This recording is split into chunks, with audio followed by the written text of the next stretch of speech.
Hello, everyone, and thank you for joining us today. My name is Michael Gummel from Paradigm Technology Consulting, and welcome to our monthly ISV Spotlight.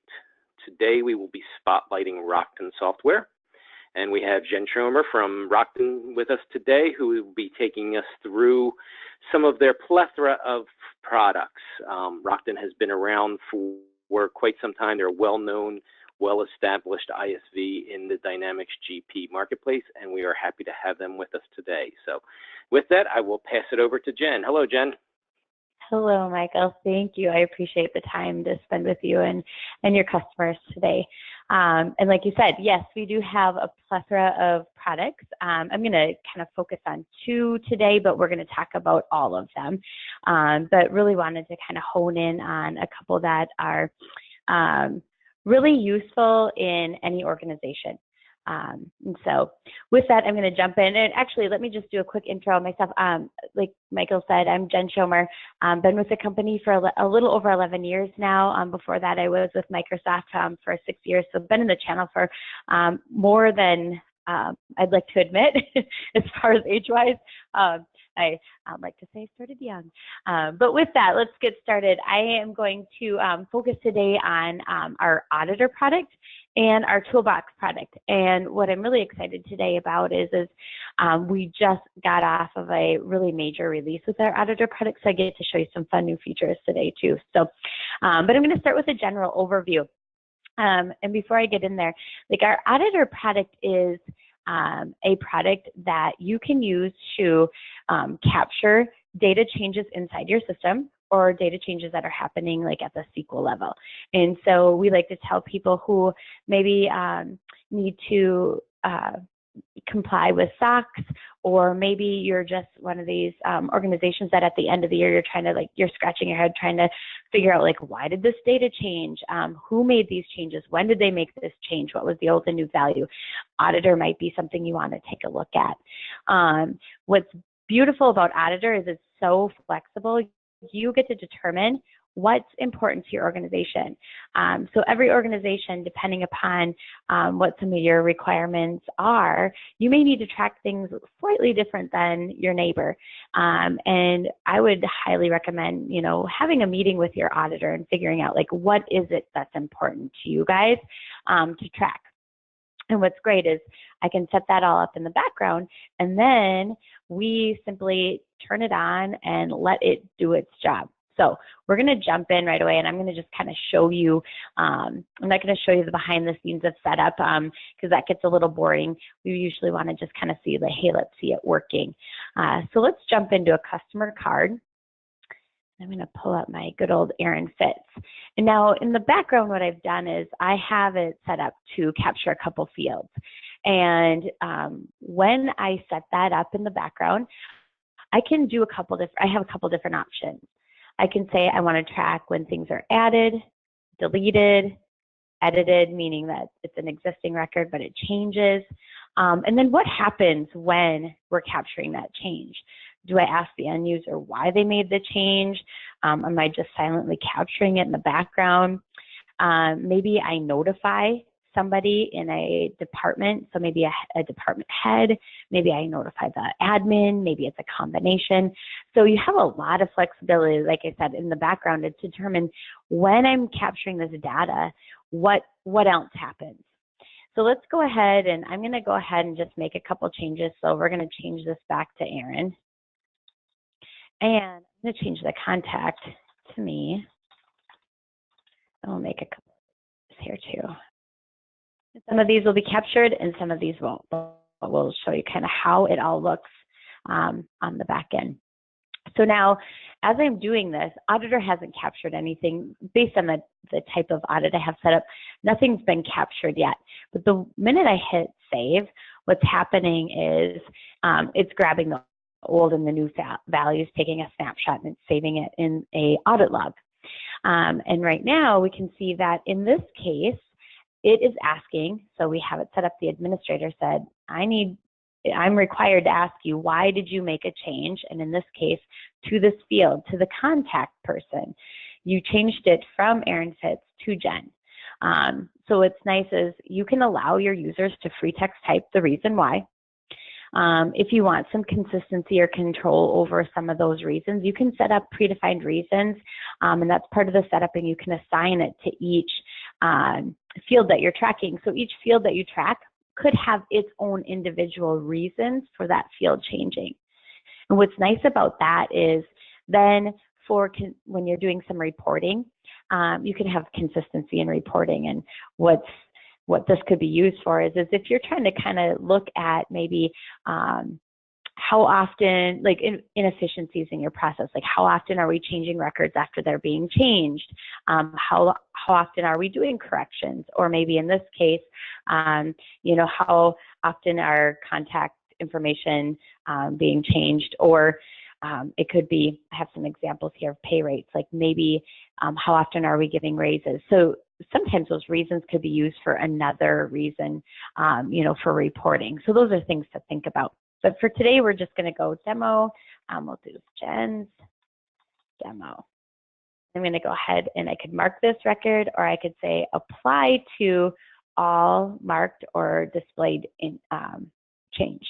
So the nice thing is if I had multiples here, I could go ahead and mark them all, or I could kind of henpeck through and say, okay, this reason applies only to these select changes. So we'll go ahead and show you. Mark this, apply, go ahead and close it.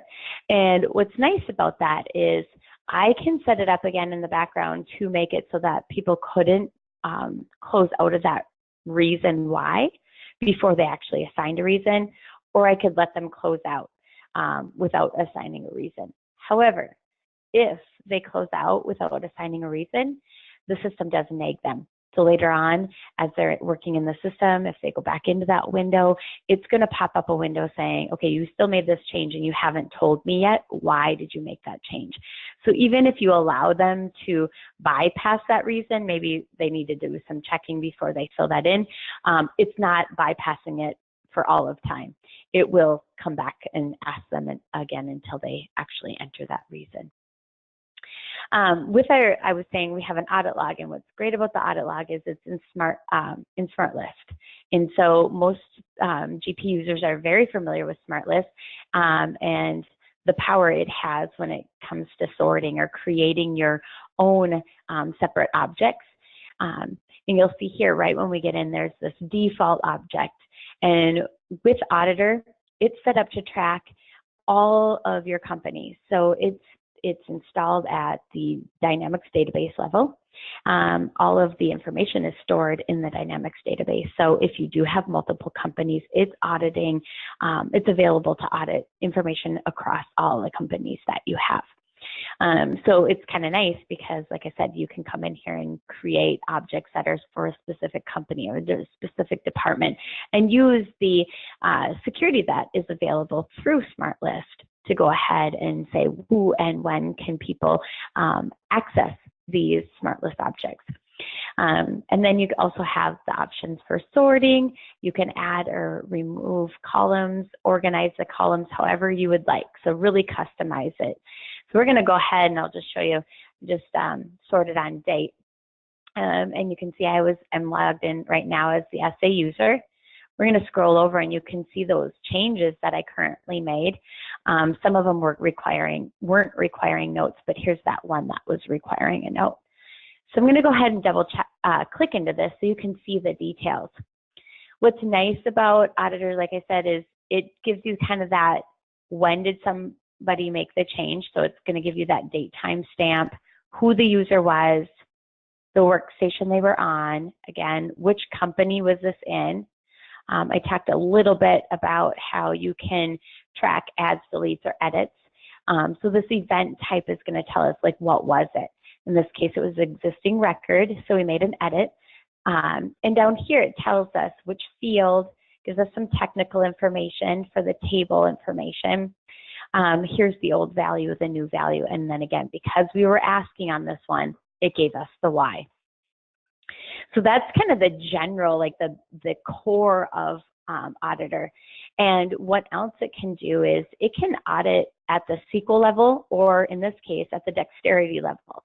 And at the SQL level, what's nice is you can set it up to audit any database in the same SQL instance that Auditor is installed. So maybe you have a third-party product that's writing, does an integration into GP. You can set up and track that, the tables in that integration, or that other product that might have a database that's in that same SQL instance as GP.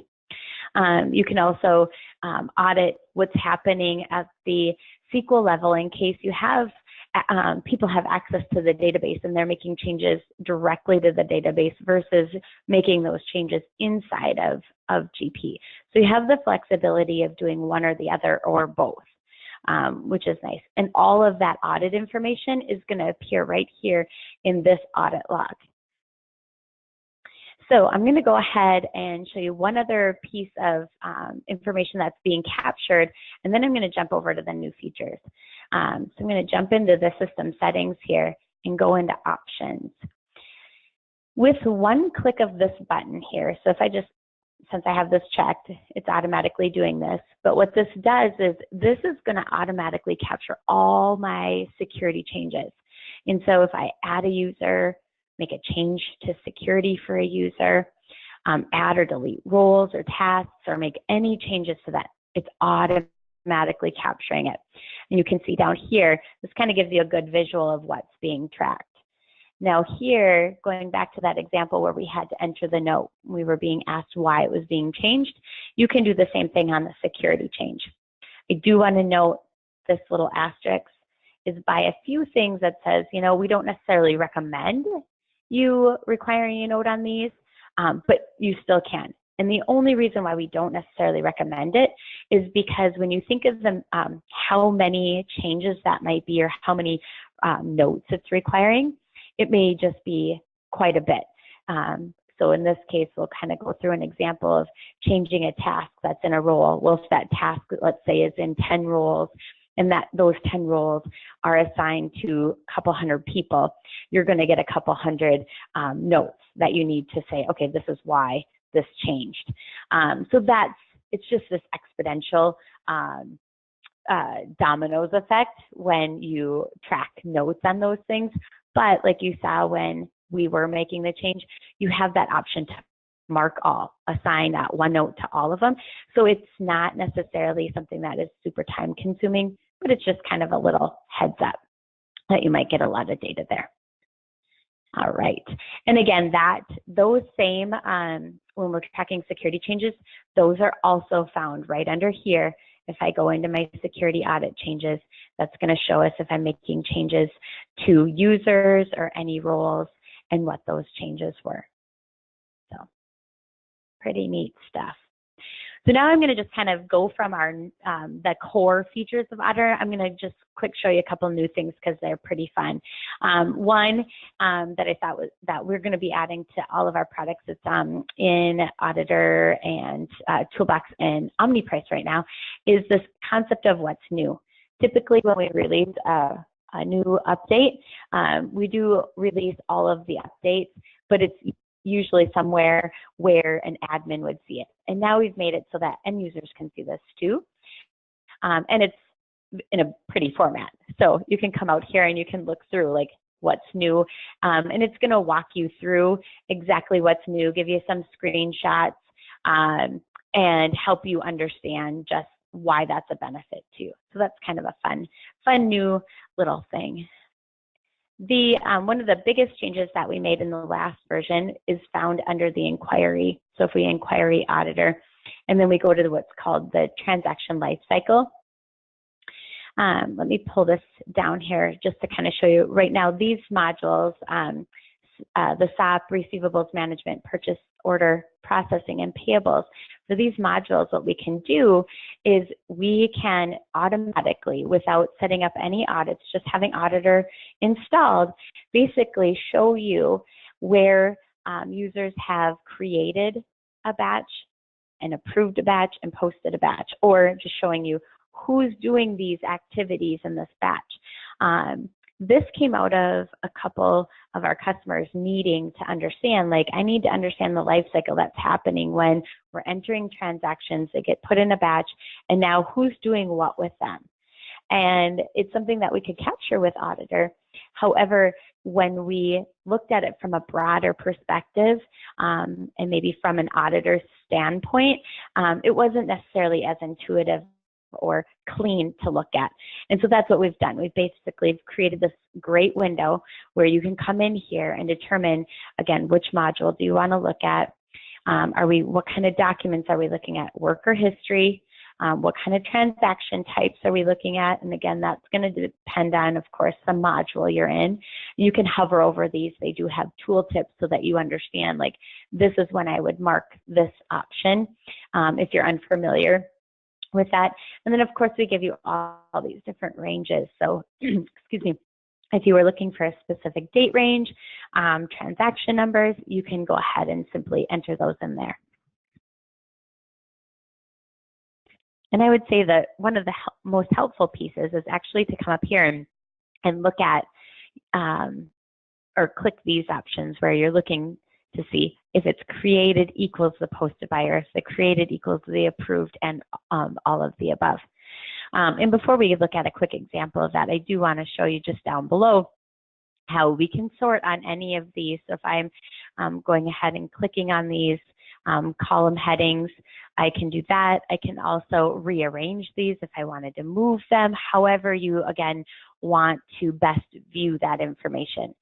We have, based on customer feedback, have tried to include as many of the columns that we feel that we heard back that would be important based on some auditor information as well, and then also organize them in a way that seemed to be best suited for our customers. However, you still have the flexibility to move those around. And I'll quick scroll over here so you can see, like, all the date information, transaction information, all of that is in here. And so if I want to make some changes on this window to see this information, I simply just go ahead and mark these and click on Redisplay, and it's going to go ahead and quickly redisplay that. And so in this case, we can see, oh, look, SA was the one that created, approved, and posted that transaction. We also have the same concept for the GL, and that's something that we came out a little prior to the transaction lifecycle. And so that right now is in it's kind of a standalone for right now. So we do have it for those five modules. And what we recently added to this one is the ability to quickly go ahead and mark any of these buttons and click the redisplay and see that information. So I can go ahead and even unmark them, and then you'll see that it's going to pull back all of those transactions. So again, kind of auditing the transaction life cycle, if you will, of all of these different modules without you having to kind of dig through an audit log. All right, so I'm going to move on to the next feature we're going to show you today is called the ESign Approval. So auditors had ESign for quite some time, if any of you are already familiar with Auditor. And this concept is you basically can set up a signature. So here I would define, give it a name, a description. I would say, you know, does somebody have to tell me why they're making the change? Or again, I can assign a reason code similar to that core audit that we looked at. I can make it required or optional. And I might say, okay, in this case, an approver, so we need 2 levels of approval in this case, needs to sign off on the change. Or if I unmarked this, it just means that whoever's making the change, I just want you to sign it. And signing it is simply entering your GP password into the system. And so what we've done here, then it assigns, or you define who is the approver, which companies it is active for, and then what users we're going to prompt to say, hey, you need approval for. The change, so that's always been in there.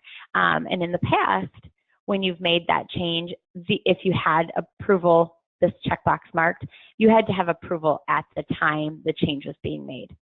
And the change that we recently made is the ability to queue that for a later time. So the change won't happen, but it will be queued in the in Auditor, and then once an approver, one of those folks that are set up as an approver, goes in, they can approve it, and then it would run through the system and make the change. So let's take a look at it. So let's go ahead and pull up an employee pay code. And I'm going to go ahead and we'll pick on Angela today. Let's grab her hourly and let's just bump her up. And the minute I go ahead and tab off of that, so I'm not even saving it yet, I'm simply tabbing off of that field, it's coming up and saying, you need approval. Again, if I didn't have that approval and I just needed to sign off, I wouldn't see this approval would be grayed out, this queued would be grayed out, and I would just simply have to enter my password here. Now, right now, if you recall back, we went through it kind of fast. When we looked at the setup of the approval, I had DynSA and I think Lesson User 2 in there. If they were online right now, this submit button would be available. So I could go ahead and enter my password. I'm trying to think, I might enter it wrong. That doesn't go through.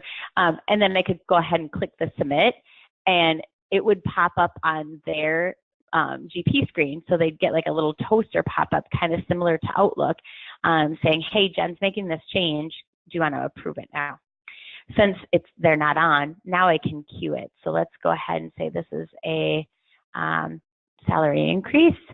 I'm going to grab one of my approvers, and this shows you too, those are our approvers. They're not online. If they were online, I'd also have a checkbox here, or this would be available. So we're going to go ahead and, yep, we're going to go ahead and queue it. It's just telling me this is being queued for later. And so right now the change isn't going to happen until they approve it. So I'll go ahead and click OK. You see that this went back to 1610, and I can go ahead and close out of this window. So now, Jen, Mark doesn't allow you to do salary increases over there at Rockton, does he? No, he has it set up to do audit, so he knows if I was going to. So that's a great question. Yeah. No, yeah. No, and then if I just popped into the message center, so anybody who is an approver can pop into the message center, see that these approvers or queued approvals are waiting, and then I could go ahead and since I'm not set up as an approver, I can't approve it. But if I was signed in as SA, I'd go ahead and click approve, and then that would go ahead and update that. So yeah, so that is kind of a quick overview of Auditor. Do you have any questions, Michael, before I show you a few things in Toolbox? Yeah, actually, we did have a couple of questions come in. The first one here is on the transaction lifecycle. So does the transaction lifecycle require using the GP workflow functionality? It does not. Nope, that is all set up in our in Auditor. So it does not require to use the GP workflow functionality. Okay.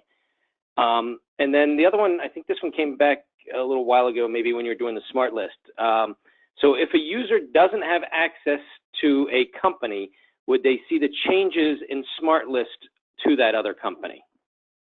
So the users who are going to have access to that smart list are going to be admins of Auditor. And so they, and it is going to show all of the databases. So if you didn't want a user to see that, then what I would suggest doing is creating a specific smart list object by company, and so filtering it by company, and then you can use the security in smart list or GP security to deny access to it.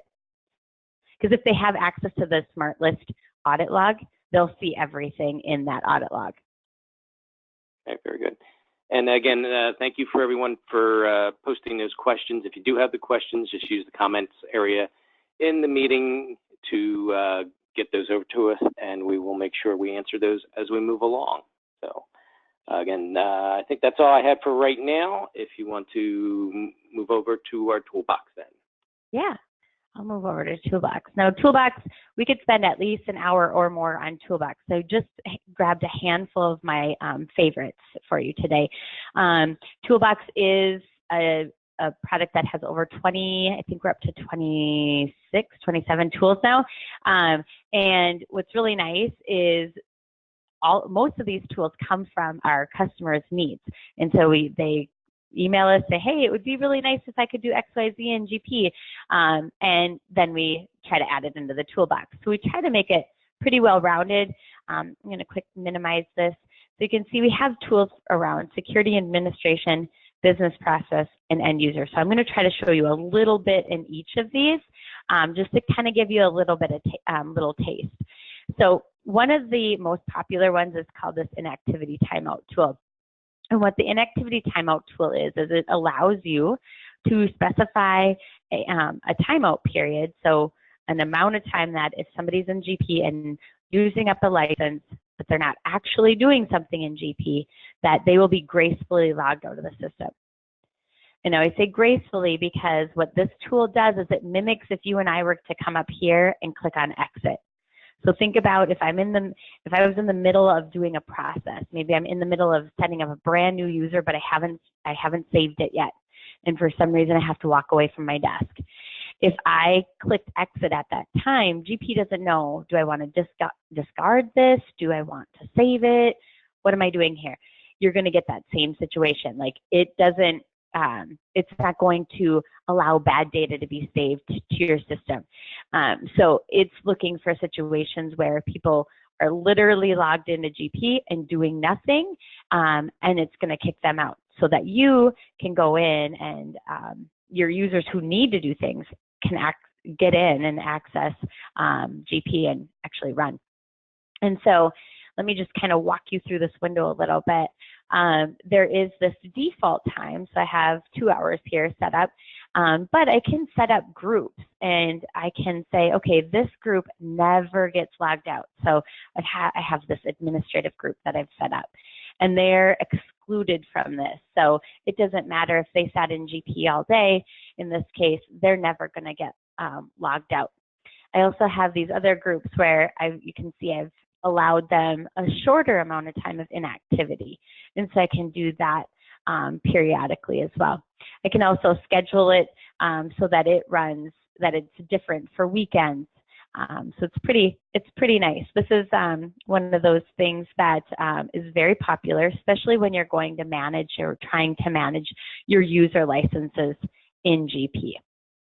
The other one that's similar is called the, under the security, is the timeout. And so, or not the timeout, whoops, I just went to the wrong one. The system lockout. So the one that's similar but locks everybody out is the system lockout. I don't have it enabled right now, but I could enable it and it would, I can set it up for a date and it would basically lock down my GP and for a specific amount of time. So think about a time where you might need to do an update where you're saying, okay, from Friday at 5 o'clock to Sunday at 6 p.m., I want to go ahead and lock down my system. So I could go ahead and use this criteria and set that up. And again, I could create my groups and say, okay, SA is a user who never gets logged out. So then that way, I can lock everybody out, go in and do my updates, apply maybe my service packs, or maybe it's a new product you're installing, and then you're ensuring that everybody is logged out of the system. So if you're using this in conjunction with this inactivity timeout, it's kind of nice because then you can, for an admin managing that process, you can ensure that nobody's locked in the system, everybody's out, and they're not spending time going in and trying to clean out users from the system. And then if they use the kind of the time feature on that system lockout, once they're done, it just automatically says, okay, now it's 7 o'clock on Sunday, users can get back in. So it's kind of a nice way to kind of set it and forget it and let them focus on doing their updates. One of the business process features that is somewhat new is called the batch review. And this one was a huge one that we had requested from a lot of customers. So let me pull up one of my batches here. Let's grab a sales batch. And for those of you end users that do a lot with any of the modules like entering transactions or having to review transactions, this is probably something that you're going to really enjoy. So this is kind of this broad view again of all of my transactions in a specific batch. And we can look at, here are the series, so financial, sales, purchasing, or inventory. I have it set to all right now, so when I looked in the looking glass, all of my batches appeared. But what's nice about this is that I can see it all in one. I know for me, when I'd go pull up a batch and then I start using these lovely VCR buttons in the bottom, and I'm trying to look for a transaction in a batch, but I'm like, oh, this is hopping transactions, and then it hops batches. And so it's sometimes difficult to kind of nail down what you're looking for, having this kind of broader view, which this allows you to do. It also allows you to do so much more though. Again, I can sort by columns. So if I'm looking for a specific transaction with a dollar amount, or maybe, doing a quick check to make sure maybe I have a minimum balance, maybe I only issue invoices that are over, $50, or if it was payments, maybe we only issue payments for over a set dollar. I could use this document amount to sort by those. I can drill into a transaction from here if I wanted to look into it, or if I needed to look into it. I can do approve if I'm set up for approval, or post. So I could post this batch, delete this batch, approve this batch right from here. But again, depending upon the module I'm in, I can go ahead and I could add a transaction. I could edit the transaction. It's going to, again, if I double click like I did, I can open that window from this as well. If it was an option to void the transaction, I could void the transaction. I can transfer the transaction, or I can transfer to another batch. And so I can do a lot of things here from this one location. And I can work with multiple, as you can see, I can work with multiple transactions. So if I was transferring, I could maybe transfer these to another batch. Or maybe if I was, I don't know if I have any invoice. Let's see if we have, I don't have any orders in here, but maybe I had a batch of orders and I wanted to transfer them into invoices. I could do that as the transaction transfer. What's really nice with this one, or one tip that we give a lot of people, is if you're ever dealing with a batch that gets stuck in posting and for some reason you have to move those transactions to another batch so that you can go ahead and free up that or deal with the batch stuck in posting, this makes it so much easier because you're not spending time doing those one-offs. You're not spending time trying to manually do that. You can simply, I could highlight all of these and move them into another batch, which is really nice. So it gives you, like I said, kind of this broad view, but the ability to do basically everything you need to do with a specific transaction in a batch in one window. All right, the next one I want to show you is called the Security Manager. So for those of you who have to manage security, again, this is kind of, I think there's a theme here, again, kind of this broad view of what your security looks like. So when you go into this window, you can, if you have multiple companies, you can look at the security setup for those other companies.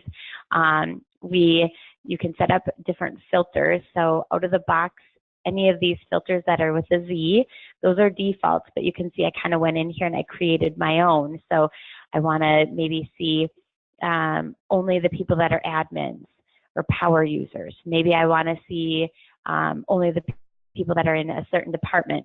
So I can set up those roles. And so here I set up roles or a filter around my AR roles, and then I enter those. And now those are the only ones that are displayed.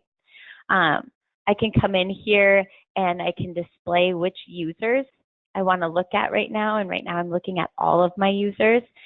But again, if I was looking for department, I could say, okay, these are the people in that department. I want to just look at them.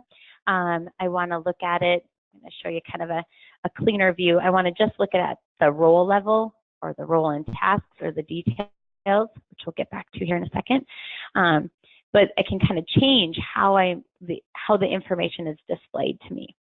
And the reason why I'm telling you that is because whatever you decide to display in this window, when you go to click on print, it's going to print that. So think of that almost as a customized security report. So if your auditor is looking for, hey, show me that these people don't have access to this information, you could come in here, grab your role or create a filter for that specific specification he or she's asking for, grab those users, and you can show it at this very high level that they don't have access to it, or we can get into the nitty-gritty and show them that they don't have access to the roles, the tasks, or the details. And so it's pretty powerful to think that you have the ability to, just by choosing what you display in this window, report on that. I'm going to pull up the legend here too for you, just so you can kind of see what some of these icons mean. I'm going to point out the brackets. You can see there's brackets around all of these forms and reports, because we can't change security at that level. We still have to change security at the level of the role, but this is at least giving us a really good idea of what's all included in that role, in that task. If I wanted to change security in this window, I simply go ahead and change it or click on the intersection of that role and that user. So I'm going to double click here. And in this case, in the setup, I have options of what happens when I double click there, if it just automatically flips it from yes to no or no to yes. But because I want to show you more detail, I have it so that it shows up as a detail window. Because in Auditor, one thing that we didn't get a chance to look at is this concept of segregation of duties. So I can define segregation of duties in Auditor. And if I have Toolbox installed, it's going to show me if anybody's in conflict with that segregation that I've defined by showing this little pound signed by them. And I can go ahead and view that conflict and why there's a conflict there by drilling into that. If I was like looking at one of these that didn't have a conflict and I just wanted to change the security, I could just go ahead and click on change, and it would change it from, in this case, no to yes. So it's pretty quick there. The other neat thing here is, let's say I'm looking at a specific window or a process. I can go ahead and double click on that process. So in this case, it's the reconcile receivables amount. And I can see that it is in that task lives in these two different roles. So I'm kind of getting, again, a different view, or I'm drilling in and getting a better understanding of my security, kind of going about it slightly different. And once I'm in this window, I can go ahead and take it a little deeper and say, okay, let's see if Camden has access to that. Yes, he does, because look, he's in this role. If I didn't want him to be in that account manager role, I could simply go ahead and click on the screen checkbox, and what that's going to do is it's going to go ahead and remove him from that role. So let's go ahead and clear that. So another way of kind of just, if you will, having that broad view, but allowing you to drill in and get a better understanding of what's all included in your security, who has access to it, and being able to change it. I'm going to go ahead and minimize that. And Michael, how are we doing on time? I have two more things I would like to show in this, but I also want to give it time for questions, and also mention a couple other products. Yeah, we got about 15 more minutes or so, so I think you're good to. Okay, I'll go quick here. I get so excited about some of these products, it's hard to stop talking about them sometimes. Another end user feature is called this Mentor, and what it stands for is Menu Locator. And I should have mentioned this before, I don't think I did, is all of our products work with other third-party products that are dexterity-based. So what's kind of cool is what this mentor does is it locates menus inside of GP. So it's kind of my Google search for a window inside of GP. And it's nice for if you're hiring new people and trying to get them used to the product, or maybe you're installing a new product and just having them learn that. Or for those of us who have had experience with GP for a long time, maybe there's a window that we haven't used in a while and we're like, we know it's out there, what is it called? I can come in here, and in this case, I'm going to use an easy one. I'm going to type in a part of what I think that window is called, in this case, checkbook. And I'm looking for the checkbook maintenance window. And so I can go ahead and scroll through here, see that checkbook maintenance window. In this case, I can tell I have security to it, but maybe a user's looking for a window and they don't have security to it, so it's not showing up on their menu. If they searched here, they'd say, okay, I don't have security to it, which is really nice. I can double click and that would open the window for me. Otherwise, it's going to show me the path to the window. If I'm not, if I'm maybe an admin or a more technical user, I have these options that I'm saying, okay, I want you to show me like the technical information. So you're seeing like the form information, the resource information, product ID. So I can show that information as well. If I have access to security and I'm an admin, then I have this security tab. And so if I'm putting myself in the role of maybe somebody that's a GP admin and who's responsible for security, doesn't know GP very well, somebody says, hey, I need access to the checkbook maintenance window, I can come in here, look for that window, and again, get back to that security window we just looked at. So here's another way of getting to it. So now I can grab a different user and say, do they have access to it? And again, it's that same window, but kind of coming at it from a different angle. And the last tool I'm going to show you in the toolbox today is Inspector. So for any of you folks who are familiar with the table resources in GP, or have to write any type of reports or scripts and need to understand like where is the data being stored in GP, Inspector is your friend. What I'm going to do is open up Inspector, and now what I can do is I can simply go to a window, and what it's going to do is it's going to automatically pull up all of the tables that hit this, or all the tables that are hit by this form. And if you just kind of keep your eye here on this field, as I scroll through, oops, it's kind of covering it. As I scroll through the window, you can see this is being updated. Let's go back to just the name, statement name here. And what I can do is it's showing me all of the tables that could possibly be hit, but I'm looking for this specific field. So I'm going to just change my view and say, I just want that specific field. And again, if I wanted some more technical information, I could simply just double click here, and it's going to give me my technical and physical table information if I needed that for any type of reporting, SQL building, SQL script building, and so on. All right, so those are the two main products that I wanted to show you. I'm going to quickly jump into Smart Fill just because that one is one that I don't feel like anybody should live without. But Smart Fill is what we call kind of our Google Bing search for key records inside your system.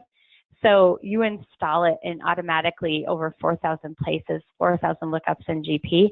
You can do kind of a big Bing Google search. So you type in what you know. So I'm going to type in the word cache, and I'm going to tab off, and it's going to go out and look for all of the records that meet that cache criteria. So I'm going to just grab one. If I typed in an exact match, it's going to automatically pull that in. So think about anywhere, in this case, that accounts are. So I'm entering transactions. I get to type in what I know. What's really powerful is when you're working with new employees, when you have employees that are just learning your system or employees that are seasoned employees, the new employees might, get used to typing in a company name, whereas the seasoned employees have known them for so long that they know, a short name or a statement name or something else. And it's just great because you get to go ahead and type in, again, what you know in any of these locations. Let's try to type in travel. I think we got some people out there.